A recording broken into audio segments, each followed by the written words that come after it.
I thought I was ready, but I was not. It was a cold morning when we entered DH. Suddenly हमारी आंखें जलने लगी. That smell hit me so hard. That was not a dummy. That was a real body. Like, so today is the story time of the most requested topic, which is dissection stories. So dissection is like initial thing of MBBS. So today's story is not from the book, it's from the dissection table. सबसे पहले जब हमारा DH start हुआ था, जब हमारा पहला DH लगा था, तो we didn't had cadavers for the week. Like हम सिर्फ वहाँ जाते थे, 2 घंटे DH के स्पेंड करते थे और आ जाते थे. लाइक हमको वहाँ बिठा के रखते थे कि हमें 2 घंटे वहाँ बैठने की आदत हो जाए. फर्स्ट डे तो हम लोग बहुत नॉर्मली बैठे थे. फिर जब सेकंड डे हम एंटर हुए, सडनली हमारी आंखें जलने लगी, हमारी नाक जलने लगी. लाइक जैसे ही हम ब्रीथ कर रहे थे तो मतलब एक बर्निंग सेंसेशन हो रहा है. लाइक हमारे लिए बैठना मुश्किल हो रहा था वहाँ पे.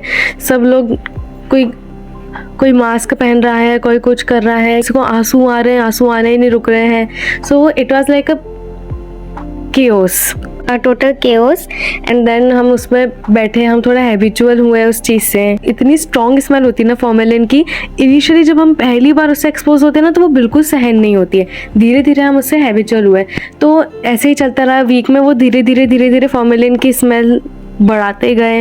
एंड हम 1 हफ्ता तो बिना कैडेवर के बैठे थे. हमको लगा था कि हो सकता है कि कैडेवर आए नहीं होंगे, बट इट वॉज लाइक कि वो वहीं हमारे हॉल में ही एक पर्टिकुलर एक रूम है, वो वहीं पर रखे रहते थे. सो कैडेवर्स तो प्रेजेंट थे, लेकिन दे वर मेकिंग अ सेट. हम सिर्फ DH टेबल पे बैठ के पढ़ते थे. एक्चुअली में हमारा 250 का बैच है, तो हर टेबल पे अप्रोक्सीमेटली 20 स्टूडेंट्स होते हैं और एक कैडेवर होता है. तो हम एक दूसरे से मिले, एक दूसरे को जाना, हमारे टेबल मेट से बात करते थे, सर टास्क देते थे, वो हम बैठ के पढ़ते थे. रोज DH टेबल पे 2 घंटे बैठना सबके साथ बहुत सो डिफरेंट. अब मैं सोचती हूँ कि जब हमारा नेक्स्ट ईयर से एनाटॉमी के लिए डायसेक्शन नहीं होगा, so I will miss this days so much. I will literally miss those 2 hours of sitting with everyone. Then एक दिन हम जब DH में एंटर कर रहे थे, I thought I was ready, but I was not.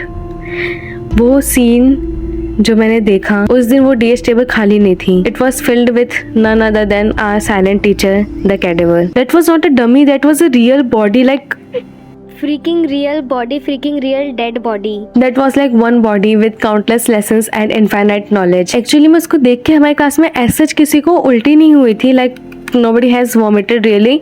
Means थोड़ा सा डिस्गाइज लगा था initially, but हम सब धीरे धीरे उससे हैबिचुअल हो गए थे. We saw a room filled with 14 freaking cadavers. That day I realized कि अब मैं बिल्कुल नीट से ऊपर आ चुकी हूँ. and now I finally reached MBBS. like अब मुझे ऐसा लग रहा था कि हाँ, I am doing something Really doctor-y kind of. Actually में हमारे 13 टेबल्स हैं एंड एक टीचर वाला टेबल है. तो it was like 13 old cadavers and 1 fresh cadaver. पहले तो हम कैडेवर्स को इवन टच भी नहीं करते थे, not even with gloves. Like हमको इतना डिस्गाइज लगता था कि How can someone touch cadaver? और हमारे बैचमेट्स अगर उसको मतलब थोड़ा देखते थे, टच करते थे या फिर डायसेक्शन करने जाते थे, तो वी यूज्ड टू थिंक यार how Stone-hearted they can be that कि वो उसको मतलब कट कर रहे हैं बॉडी को. मीन्स मुझे बहुत फैसिनेटिंग लगता था ये. बट फिर एक दिन मैम ने डिसेक्शन के लिए बुलाया और मैं गई. दोनों हाथ में हमने ग्लव्स पहने हुए हैं एंड एक हाथ में हमने ब्लेड पकड़ी, एक हाथ में फोर्सेप पकड़ा है. धीरे धीरे फोर्सेप से पकड़ के उसको ब्लेड से कट कर रहे हैं. स्किन को धीरे धीरे स्ट्रिप कर रहे हैं, उसका फैट निकाल रहे हैं. धीरे धीरे हम मसल बाय मसल उसको एक्सपोज करते जा रहे हैं.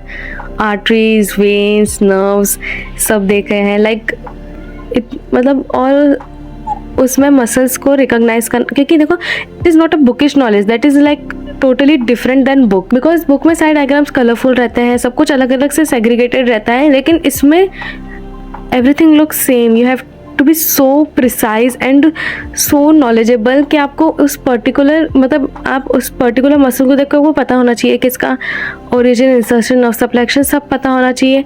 पूरी सारी मसल्स लाइन बाय लाइन याद होनी चाहिए. आपको आइडेंटिफाई करते आना चाहिए कि ये कौन सी मसल है. So it is so different. Leg का डायसेक्शन स्टार्ट हुआ था तो हमको बोलते थे कि तुम लोग करना स्टार्ट करो. मेन फ्रेश कैडेवर वाले टेबल पर रहते थे, उसमें हम सब इतने सारे लोग एक साथ खड़े हो जाते थे. एक साथ 5-6 लोग डिसेक्शन कर रहे हैं. That was also fun. मतलब उसके लिए हमको डांट पड़ती थी कि एक साथ 2 ही लोग डिसेक्शन करेंगे. But there was a time कि हम लोग 5-6 लोग एक साथ डिसेक्शन कर रहे हैं.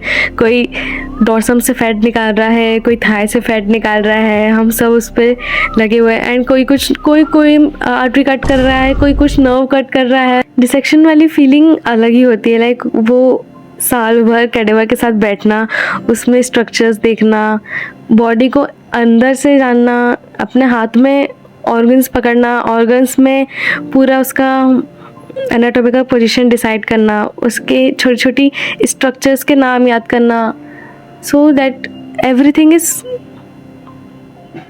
Unexplainable. That was my dissection story overall. Comment down below कि आपको और कौन कौन सी चीज़ें मेडिकल कॉलेज के बारे में जाननी है जो कि मैं कन्वे कर सकती हूँ. So that's it for the video. I hope you like it. So bye.